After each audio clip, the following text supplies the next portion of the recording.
ಕೆಆರ್ಪುರದಲ್ಲಿ ನೂತನವಾಗಿ ಆರಂಭಿಸಿರುವ Shri Valmiki Janakalyana credit cooperative society ಶಾಖೆಯನ್ನು ಸೊಸೈಟಿಯ ಅಧ್ಯಕ್ಷರಾದ ಬಾಕ್ಸರ್ ನಾಗರಾಜ್ ಹಾಗೂ ಸಮುದಾಯದ ಮುಖಂಡರು ಉದ್ಘಾಟಿಸಿದರು.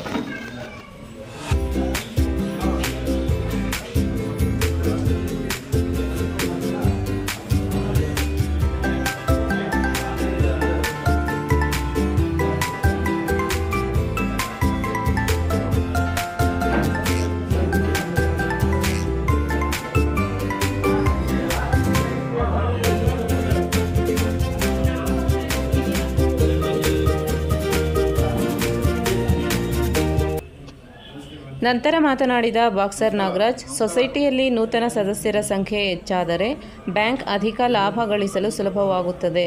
ಬ್ಯಾಂಕ್ ಲಾಭದ ದೃಷ್ಟಿಯಿಂದ ಅವಶ್ಯಕತೆ ಇರುವವರಿಗೆ ಸಾಲ ನೀಡಬೇಕು ಎಂದು ಅವರು ತಿಳಿಸಿದರು.